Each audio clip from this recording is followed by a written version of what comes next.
फतवा जारी हुआ, देवबंद साहब ने नया फतवा जारी किया, और क्या जारी किया है? देवबंद ने गजवाए हिंद को मान्यता दी है। भारत को इस्लामिक राष्ट्र बनाने की मान्यता दी गई है। लोकतंत्र खतरे में आ चुका है, भारत में संविधान खतरे में आ चुका है। भाई आप संविधान मानते कब हो?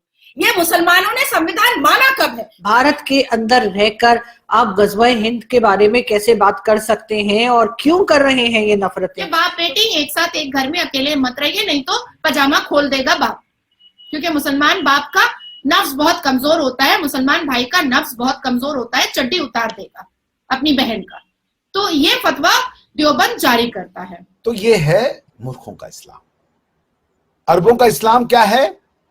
वो अब अपनी इस्लाम को टॉलरेंट बना। जो लोग सपना देख रहे हैं गजवाई हिंद का, मैं बहुत स्पष्टता के साथ कह सकता हूं, ये नया भारत है। ये दुनिया के सबसे लोकप्रिय नेता से नरेंद्र मोदी जी के नेतृत्व का भारत है।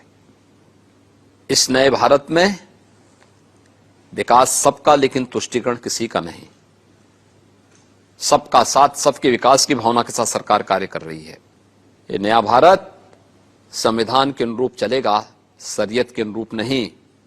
और मैं इस बात को भी स्पष्टता के साथ कह सकता हूं, गजवाए हिंद का सपना कयामत के दिन तक भी साकार नहीं होगा। भारत के सबसे बड़े इस्लामिक स्कूलों में से एक दारुल उलूम देवबंद ने कथित तौर पर गजवा-ए-हिंद या भारत की विजय की अवधारणा का समर्थन करते हुए एक फतवा जारी किया है।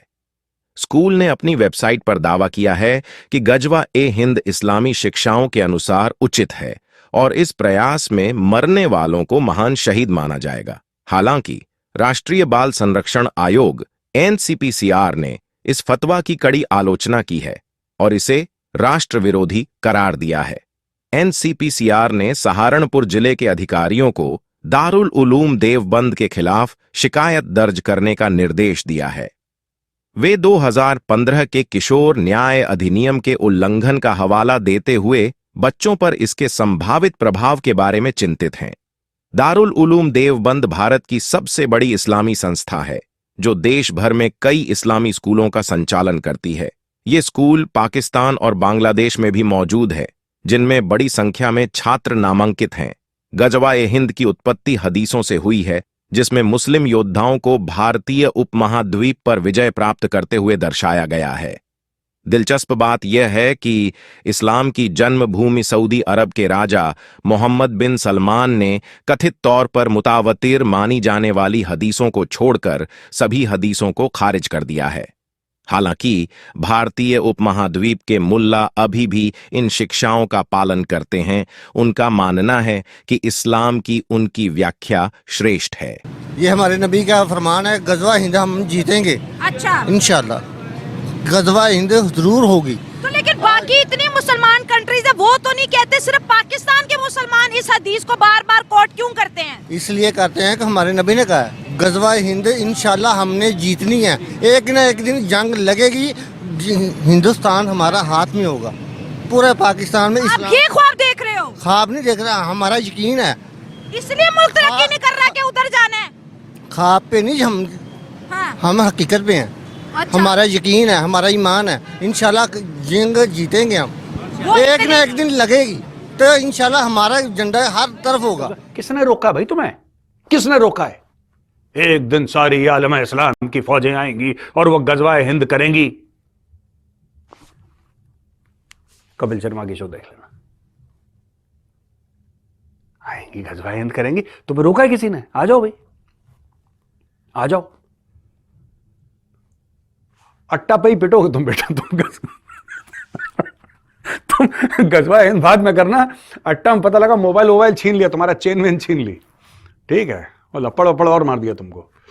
गजवाए हिंद करना तो ये भाई, गजवाए हिंद का जिन जो है ना, वो सिर्फ पाकिस्तान के लाल टोपी वाले हिजड़े के पास नहीं है, या बिल्लो रानी के पास नहीं है, या बेनजीर भुट्टो के पास नहीं था, या मुशर्रफ के पास नहीं था, या जो चुन्नू मुन्नू आपके पाकिस्तान में घूमते फिरते रहते हैं उनके पास नहीं है ये जिन। ये जिन हमारे भारत के मुसलमानों के पास भी है। जिस देश में रहते हैं, जिस देश में खाते हैं, जिस देश का पहनते हैं, जिस देश में सुरक्षित रहते हैं, जिस देश से कमाते हैं, जिस देश में ये आबो हवा में अपने बाल बच्चों को पालते हैं, पोसते हैं, उसी देश में लुंगी उठा उठा करके हगते भी हमारे भारत के मुसलमान। आश्चर्य नहीं हो रहा है मुझे कि दारुल उलूम देवबंद जमात से ये बात सामने आई कि हाँ, गजवाए हिंद जो है वो हुरैरा को रेफरेंस डाल करके ये बात है एक्चुअली में। 2 साल पहले दारुल उलूम के वेबसाइट को बैन किया गया था, जिसमें सर्वोच्च न्यायपालिका the honourable supreme court of India भी इंटरवीन किया था और कहा था कि इस वेबसाइट के माध्यम से बहुत सारे ऐसे फतवे जारी किए जा रहे हैं जो भारत के सुकून को भंग करने की कोशिश की जा रही है। वेबसाइट सबको मतलब नोटिफिकेशन भी आता है कि नया फतवा जारी हुआ, देवबंद साहब ने नया फतवा जारी किया। और क्या जारी किया है कि बाप बेटी एक साथ एक घर में अकेले मत रहिए, नहीं तो पजामा खोल देगा बाप। क्योंकि मुसलमान बाप का नफ्स बहुत कमजोर होता है, मुसलमान भाई का नफ्स बहुत कमजोर होता है, चड्डी उतार देगा अपनी बहन का। तो ये फतवा देवबंद जारी करता है। अब बात आती है कि आखिर मुसलमान मर्दों का नफ्स इतना कमजोर होता क्यों है? गजब बेइज्जती है। ये जो दारुल उलूम देवबंद है, यही आप भी हैं, जो पाकिस्तान का थॉट प्रोसेस है। जो मैंने कहा ना कि इस्लाम पहले अरबों के हाथ से निकला तो तुर्कों के हाथ में गया, और तुर्कों से निकला तो फिर वो मूर्खों के हाथ में गया। आज पूरी दुनिया तो अरबों के इस्लाम ने तो कह दिया कि भैया मैंने तो हदीसों से पल्ला झाड़ लिया। मोहम्मद बिन सलमान साहब ने आके टीवी पे ताल ठोक दी कि हदीस 300 साल बाद लिखे गए, मैं नहीं मानता। तो अब मूर्खों के इस्लाम ने उस हदीस को, जो कि इस्लाम का जनक है जो देश, उसके राजा जो हैं, जो कि अल बैत के वो हैं, ट्रस्टी हैं, वो कह रहे हम नहीं मान रहे, और आप उसके आधार पे कह रहे हो वो सही है। आपको क्यों लगता है ये मुगलों को अपना हीरो क्यों मानते हैं? ये इसी गजवाए हिंद की वजह से। ये कॉन्फ्लिक्ट पैदा करता है, कॉन्स्टिट्यूशनल क्राइसिस पैदा करता है। अब हमारी कॉन्स्टिट्यूशनल मोरालिटी है, जननी जन्मभूमि स्वर्गादपि च गरीयसी, माँ और मातृभूमि स्वर्ग से बड़ी है। आपकी क्या है कि मातृभूमि जाए भाड़ में, पहले स्वर्ग।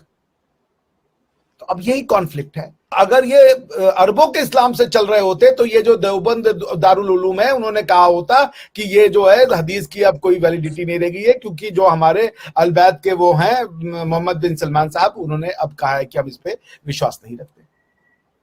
मोहम्मद बिन सलमान साहब से बड़ा तो कोई मुसलमान नहीं होगा। कोई ये कहे कि हम अरबों से ज्यादा मुसलमान हैं, बिना अरब की किताब पढ़े हुए, अरबी भाषा में किताब पढ़े हुए आप असली मुसलमान हो जाएंगे, कैसे मानोगे? तो ये है मूर्खों का इस्लाम। अरबों का इस्लाम क्या है? वो अब अपनी इस्लाम को टॉलरेंट बना रहे हैं। दाऊद वहां मंदिर खुल रहा है अबू धाबी में और दुबई में।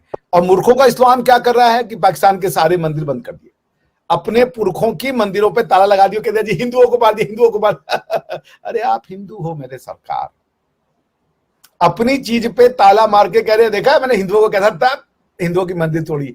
बाप दादा सारे के सारे हिंदू, अपनी नेशन को डिनाई करने वाले दुनिया के इकलौते मुल्क हैं आप। को ऐसे एलिमेंट्स जो देश में रह के देश के खिलाफ जहर उगलने की कोशिश करते हैं, ऐसे चंद एलिमेंट्स जो देश में रह के किसी और मुल्क की बात करते हैं और इस देश की इंटेग्रिटी, इस देश की सोवरेनिटी को तोड़ने की कोशिश करेंगे और बात करेंगे, ऐसे लोगों की इस देश में कोई जगह नहीं है।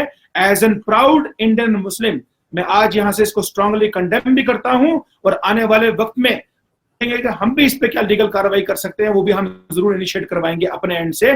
जहां तक बात है, इस देश में अगर रहना है, इस देश में रहने का हक उसी शख्स को है जो इस देश को अपना दिल और अपनी जान से मोहब्बत करता हो, जो इस देश की तामीर और तरक्की के लिए अपनी जान और माली कुर्बान करने के लिए जो है वो तैयार हो। लेकिन ऐसे लोग, whosoever is a threat to country's sovereignty and integrity, he has no right to live in India। ये तो बिल्कुल क्लियर कट है।